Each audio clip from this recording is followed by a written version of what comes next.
He's a huge soccer guy. He thinks it will never be a thing in the United States. I think it's coming. I don't think it will be. I think it's coming. I don't think it is because I've said it already. If the urban community, the inner cities don't play. No, say what you fucking said. If the black kids don't play, they're not going to be. The U.S. will never be good enough to compete with those countries. We have the best athletes in the world. All right, as far overall, but they don't play that sport. Yeah. So if they don't play that sport, there's no money and there's no when some of these kids and you're looking at like football players and basketball players. They don't play baseball because there's not people in baseball. Yeah. That there, it's not. Promotion is not the same. Yeah. You rarely see. You go to an NBA game, you see fucking Rick Ross courtside. You see this rapper courtside, that rapper courtside. There's not that luxury in baseball. Like it's not a thing to sit courtside or it's not a thing to sit on the field. There's very few black role models in baseball. But even then, forget inside of baseball. I'm talking about outside. Okay. Like when you go and you're watching, all these young rappers and so on, they're going to sit courtside at NBA games. Yeah. That's what they're doing. Well, so those kids that are growing up and that's who they idolize, whoever it may be, that that NBA is that lifestyle. That's the lifestyle. It's the way out. It's the way out for them. Soccer is not that, right? And for you'd have to have parents that are totally committed to that. And it's hard when you have a kid who's 6'5", 6'6", and can dunk at 7th grade. You think he's gonna want to go and run and do all sorts of drills and this and that? Dude, no. He's dunking at 7th grade. He's going to be dunking as a senior in high school as well. Here's my point to this. There's parents like this man to my right, Ruben Valencia. There's parents like me, 5'7" Puerto Rican, was 5'8" ¾ till my back problems showed up. Okay, that will realize this, that your son is not going to be an NFL running back. I realized that I loved football. I realized, and I put my foot down in 7th grade, said we were stopping football and we were going into wrestling. Why? Because you can't make it into the NFL at 5'7", running a 5'2". There's smart men like this man. I'm not going to call myself smart, but I realized my genius is this. I looked and I saw the sport of wrestling. I said, you could be 5'1", 125 pounds and be the best in the country, get a 4-year scholarship, and make something of yourself. There's smart parents. There's a reason why Disney's a $1 billion company. There's a reason why youth sports is almost $1 trillion, because we all have parent goggles and we think our mijo and mija are the best. The problem is that with soccer, I think soccer is a lot like baseball. Like you cannot just pick up a glove and a ball and a bat at 12 years old and even compare to the kids who are playing at 12 years old. It's not even close. You can't do that shit at 8. In the Dominican, you can. Are you kidding? They're playing since they're 2. So with basketball, it's different because if a kid hits a growth spurt, he's got to have just a little bit of talent. And if he can dunk the ball, he's getting a scholarship, right? True. For a football player, well, if you have a kid who's 6'4" or 5'10" and he's 300 pounds and he can move a little bit, he can play an offensive lineman in high school and probably get a scholarship to some Division II school. You cannot take a kid who's 12 years old, 13 years old, has never touched a soccer ball, a baseball bat, a ball or a glove, and expect him to go out there and compete. I can take a kid who's 12 and 6'1" and take him to the basketball court outside, and I can teach him a handful of moves that they will be fine. Soccer is not that. But here's the thing, though. If AYSO youth soccer in the United States, is the worst. It sucks. But everyone that I know, when you have a young 4 or 5-year-old, that's the first thing they do. They put their kid in soccer. And then that's it.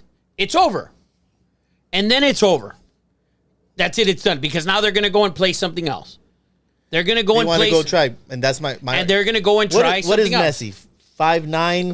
Messi had extensions in his legs. They took him to Spain when he was like 9 years old. Yeah. These world-class players that you see, those players, the ones that are getting all the millions and millions of dollars, prodigies. Those players have been signed since they were 8, 9, 10 years old, right? You can watch players. I saw a video yesterday, a 9-year-old team, they touch the ball like Barcelona, like the Spain national team, and they're 9.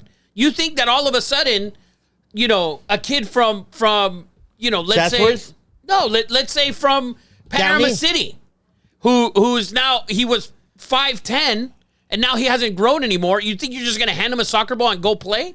It doesn't work like that. Those two sports are way too skilled in and I'm not saying basketball players aren't skilled, but at the end of the day, I think the two hardest sports to play are soccer and at a high school and at level is soccer and baseball. Because in football, besides at Bosco, you go to any other high school besides the ones here, the superstar schools, all the fucking kids make the team. Yeah. They don't cut anyone. Okay? They don't cut anyone. Yeah. And in basketball, if you're not 5'9" or 5'10" as a freshman, you're not even going to tryouts. You don't pass the eye test. You're not even going to tryouts. So those other sports are different. Go ahead, Ruben. So, well, I agree 100% with the skill set. I was a baseball player myself. And if you're going to play baseball and think, oh, yeah, I'm going to try out my freshman year in high school, and you've never swung a bat. Yeah, you no chance. Glove. But here's an interesting thing. You'd think, okay, well, soccer, you don't have any equipment, like a bat. Or, right. But the real soccer players that have been playing like Saeed since they were 2. Yeah. And today they asked them at the clinic, when you were young, how many days a week did you train? And he said, I trained 7 days. He said, I trained 7 days a week, 2, 3, 4 times a day. While these soccer kids you're talking about, they have a ball when they're born, they can walk, they can kick the ball before they can walk. Of course. And then they're doing things with their feet that people can't do with their hands. So this was a revelation to me many years ago when I was courting my wife, and I'd go to Guadalajara and sit in the lobby bar and watch European soccer. So for many years, I changed the channel here in California, and I put on channel 34, and I watched the Mexican soccer guys getting tripped and falling and rolling 10 times. Not even close. Yelling, and I'm like, God, this sport sucks. This is like WWE. It's as fake as can be. And that's the perception I had of soccer. Then I went to Mexico. I spent hours at the lobby bar watching, world-class soccer. These guys, then I started talking to guys that knew soccer. A football quarterback can sling a ball 40, 50, 60 yards as a guy's running and hit him on a dime. All these soccer players, with their foot, do it. They will kick a 60-yard pass with their foot and with ease. Right there, with ease on a dime. With ease. And the guy will catch it with his foot and stop it. Boop. And then proceed to It's play. insane. That's crazy. So difficult. that's crazy. why I think, if you look at the teams, I went to see Barcelona last month, and Barcelona is a kid who's, I think he's 16, 17 years old, and he's playing on Barcelona, the A team, the team, right? One of the top 4 teams in the world, and he's playing on this team, and he's 16, 17 years old. You think a kid from here at 16, 17 years old, you don't have the coaches at all.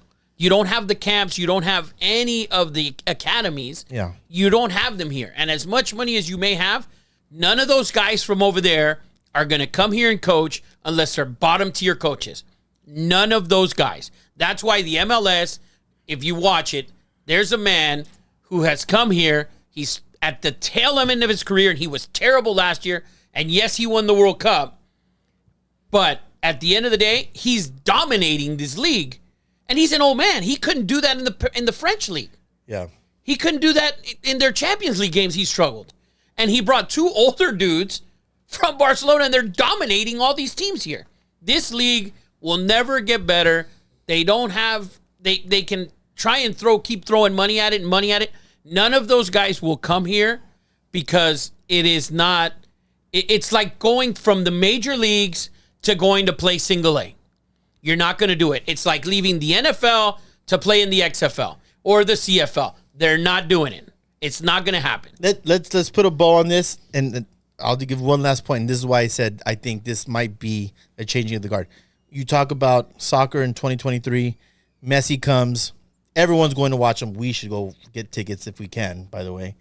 And then you have Ted Lasso, probably the number one sports comedy. Show, yeah. We watched it. My wife's watching it. They understand. My son Jacob become a huge Premier League fan. You have Wrexham on Netflix. It's a huge hit. It's finally coming around. And Messi is that. I'm hoping it's that little sprinkle that wakes up America and says, "This is an amazing sport." If the parents don't buy into it, then it doesn't matter. And the people that are going to watch these games, most of them are Hispanic. We went to watch Real Madrid and AC Milan at the Rose Bowl. The only people that were there were Hispanics and Europeans. Not true. And Middle Eastern. Not true. There was a ton of white people there. And, those were probably European. And there might have been 2 black dudes. And they were probably Brazilian. So I don't think it's going to pick up here for a long time.